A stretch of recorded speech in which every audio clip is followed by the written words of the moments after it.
that lifts up. This is the space where the shower curtain lives, all the way down. Shower pan extends all the way under the fridge. That's the fridge. It's a Vitrigo. And then above it, we have our panel and a cabinet. A nice countertop over here. And a dresser. I got a big drawer in the bulkhead, night light, and a plug. And then our classic galley. This one's going to have a vent on the bottom for passive radiant heat. We've got radiant heat in the floor. All our glass, more cabinets. We're going to put another cabinet up here over the door. It's a refined version of the avocado shelf that we've been using. This entire hallway is radiant heat. And the bed is north-south. A north-south bed. Beautiful. 54 by 72. Flanked on either side by airline cabinets. Full length. All the way down. Airline cabinets. And on the sides, storage. Both sides. Deep storage, taking advantage of the Ford. Remember I said let the van speak to you?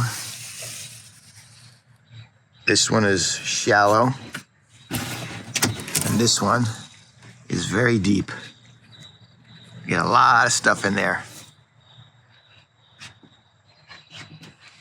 We're gonna have skylights, a max air fan. We'll have the 3,000 watt DC air conditioner. Very nice. This van belongs to John and Debbie. They've got a YouTube channel called She to Me, and it's a great channel. They travel the country in their Pleasureway Ascent, which is a 144 Sprinter. Pleasureway makes great vans, and they've done quite a bit of upgrading to that van. That's a great van to buy because now I'm building them a Ford Transit. They will be putting that Pleasureway Ascent up for sale. I'd buy it myself. They've done a lot of nice work to it. We'll probably get into that in a later video. This Ford, longest, tallest, it's an all-wheel drive, but it is not a dually. It's not the HD. So this has a gross vehicle weight rating of 9,500 pounds, not 11,000 pounds, 9,500. We are going to be traveling light. Believe me. There were a few parameters, a few things that John and Debbie wanted in this van. The sticking points, what the basis, the foundation for this build is in the rear of the van. They wanted a north-south bed. They wanted side pockets for storage, and they wanted to get their 2 electric bikes in the van. So we accommodated all those requests. We've got a Vitrigo refrigerator here, which is only 16.5 inches wide, 16.5 inches deep. You can place the compressor remotely, I believe up to 3 feet away, 4 feet away. This is what helped us with a north-south bed. Very difficult to get everything we need in the van. We needed the extra 15 inches that I could gain by going east-west. Debbie and John said they liked what I did in Sam's van when it came to the shower. Is you raise up this floor and you lift the toilet out of the shower pan. And we built this toilet box as light as we possibly could, and Sam is able to move it without any problem. So now we've got a rubber shower pad in the bottom here of the pan. This whole area becomes his shower, and this mirror is on a French cleat. So that comes off. You see the French cleat there. Take the mirror off, and that reveals all your shower controls, right, in a waterproof box with a little shelf. There's plenty of room in here for your shampoos and all your whatnots and so forth. This shower pan goes all the way under the armoire. And the reason we did that, so that, yes, that armoire is floating over the shower pan. It's kind of like the grotto at the Playboy Mansion. Okay, maybe not. But anyway, the pan goes all the way under there, and your shower curtain hides back there. That's where the shower curtain lives. You come all the way around 360 degrees, and you're here for your shower. Sam has already used it. He says he loves it. It's a hidden shower until you need it. We can't do that here. We don't have the room because we've got a north-south bed, which eats up that extra room, another 13 to 15 inches of room that it's taken from the front. Now, I could do a recessed bed in the back like I did for Mr. and Mrs. Sprinter, but Debbie and John don't want that. And we don't want to shorten their garage that much because we need to put 2 big electric bikes back there. So we've got some parameters. We've got things that are must-haves, and we work around those must-haves. I'm going to suggest that we put in a heated outdoor shower in the back of the van. We do away with this shower up front. Advantages: we don't have a raised floor to deal with. We don't have a 55-inch shower pan to hang that curtain in so when it drips, it's into the shower pan. We don't have these fittings up here. I can then add a pantry to this end right here. I could certainly steal a little more room. I've got this 6 inches. I could steal another 4, which is basically to here, and give them a nice pull-out pantry, and they still have this great lounge area. Toilet can still stay here. And I got to tell you, this Trolino toilet, it's not a bad-looking toilet. It's just a clean, pretty white box. Unlike the Sea Head or the Nature's Head, you know, those are clearly clinical, ugly toilets. I put a Sea Head in Sam's van. Our intention was to wrap it and cover it so it looked like an ottoman. It did not scream toilet. We didn't have time to get that done before Sam left. He's coming back for his 18-month tighten-up in July. So we got a few things to do, one of which is to either finish wrapping that toilet so it looks more like a piece of furniture, or I may suggest to Sam that we sell the Sea Head and he buys one of these Trolinos. What I'd like to do with this Trolino, because it is, you know, it's just a nice white box. I want to build a shoebox lid that's padded. Shoebox lid. You still recording? Good. Shoebox lid that's padded that fits on the top. It's a hassock, an ottoman. Turn the seats around. You got this nice lounge area. You put your feet up here. Somebody wants to come in and chat. They've got a little stool to sit on. Get rid of this stuff. We'll put this in the back. One thing I really don't like to do in a van, and I don't do, is put in all my modules on the same plane on the side of the van. Bathroom box, armoire, dresser, refrigerator, whatever it is. A lot of builders just put them all on one plane, and it's just this big mass of module in the van. I like to make these breaks or these jogs in the build, and that gives you a better sense of space, openness. As I commented on the Big Beautiful Beast, you come down a narrow hall, and then it opens up. It gives you a sense of space, more space than this big, boring, flat mass of modules. That's the jog I'm talking about. I want a low countertop here. It adds to the space. If I can afford to do it with my modules, I like to have another countertop somewhere in the van. I was able to do it in Lightfoot. Wonderful. Lightfoot doesn't have a shower box. There's a lot you can do in a van without a shower box. So we've got a nice little dresser here, 3 or 4 drawer dresser with a countertop, and we're able to save this window rather than having a big tall module here. It closes you in.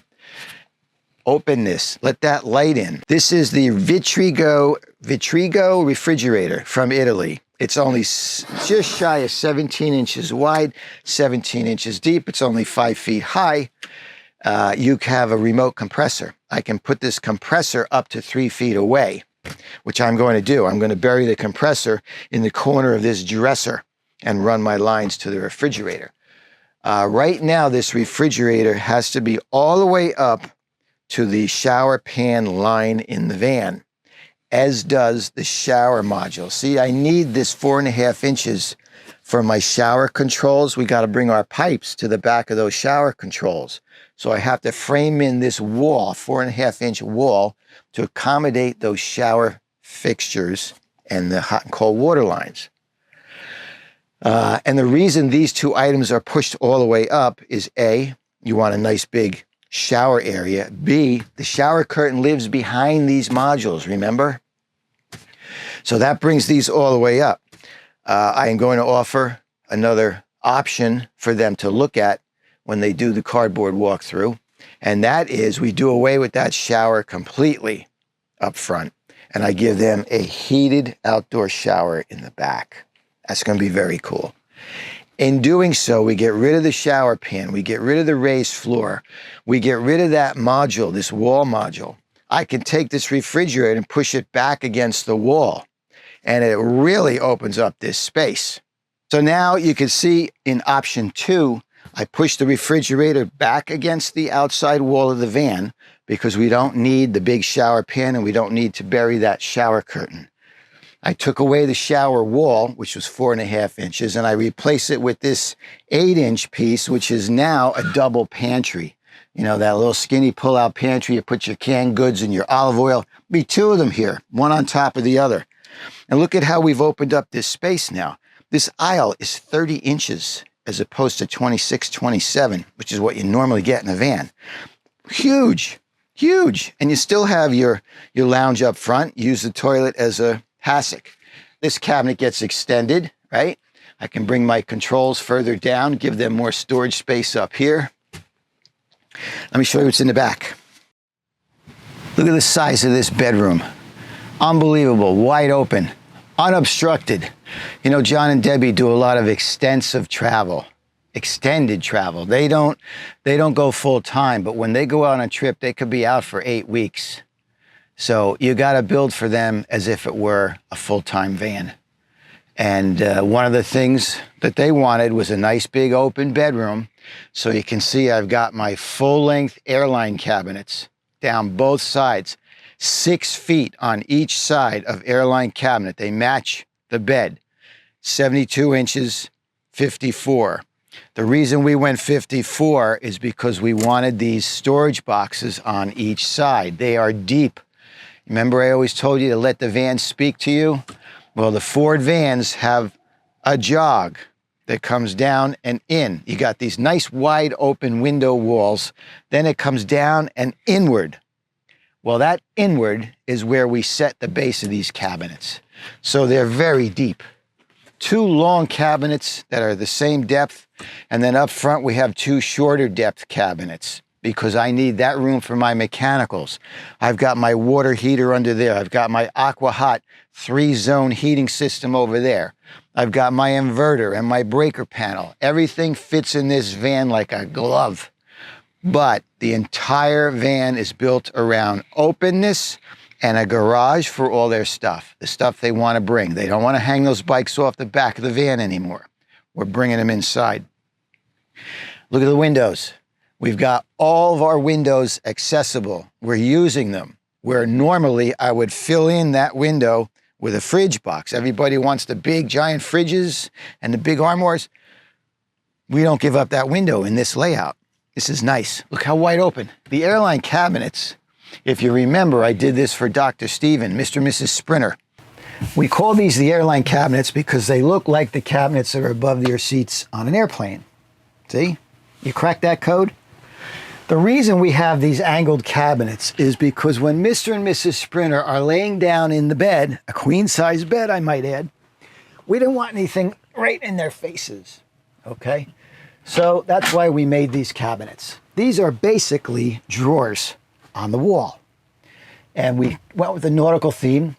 We've got bungee cords in here that can be adjusted any way you want. I figure you're going to have a couple of stacks of shirts, t-shirts here and here.